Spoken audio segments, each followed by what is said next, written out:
Hi நண்பா, இந்த ஒரு வீடியோவில் நம்ம என்ன பார்க்க போகிறோம் அப்படின்னா, தீனா மற்றும் பில்லா இந்த 2 திரைப்படம் 6வது நாளில் எவ்வளோ கலெக்ஷன் இருக்குது அப்படின்றதையும், 6வது நாள் முடிவில் இதுவரையும் எவ்வளோ கலெக்ஷன் இருக்குது அப்படின்றதையும், அது மட்டும் இல்லாமல் கில்லி திரைப்படம் இதுவரையும் எவ்வளோ கலெக்ஷன் இருக்குது அப்படின்றதையும் இந்த ஒரு வீடியோவில் மட்டும் வந்து பார்க்க போகிறோம். அதுக்கு முன்னாடி இந்த 3 திரைப்படத்தில் உங்களுக்கு பிடித்த திரைப்படம் எது அப்படின்றதையும், நீங்கள் யார் ஃபேன் அப்படின்றதையும் மறக்காமல் கமெண்ட் பண்ணுங்கள்.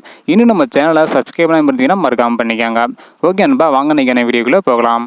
ஓகே அன்பா, ஃபர்ஸ்ட் வந்து பார்த்தீங்கன்னா தீனா திரைப்படம் 6வது நாளில் எவ்வளோ கலெக்ஷன் இருக்குது அப்படின்றத பார்த்துடலாம். தீனா திரைப்படத்தை 80 show வந்து போட்டிருக்காங்க.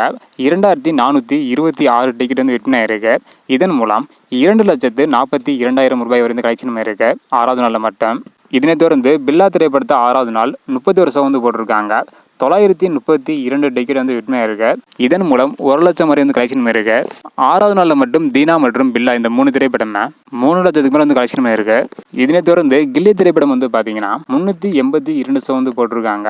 17,417 டிக்கெட் வந்து விற்பனை இருக்கு. இதன் மூலம் 18,60,000 ரூபாய் வந்து கலெக்ஷன் இருக்கு. தொடர்ந்து அடுத்தடுத்து இந்த 3 திரைப்படமே எவ்வளோ கலெக்ஷன் அப்படின்றத வெயிட் பண்ணி பார்க்கலாம். ஓகே நம்ம இந்த மாதிரி சினிமா அப்டேட்டையும் அது மட்டும் இல்லாமல் எந்தெந்த திரைப்படம் எவ்வளோ கலெக்ஷன் இருக்கு அப்படின்றத தெரிஞ்சுக்கணும்னு நினைச்சீங்கன்னா மறக்காம நம்ம சேனல் சப்ஸ்கிரைப் பண்ணிக்கோங்க. இந்த வீடியோ பார்த்தீங்கன்னா மறக்காம எல்லாருக்குமே ஷேர் பண்ணுங்க. ஓகே அன்பா, தேங்க்யூ.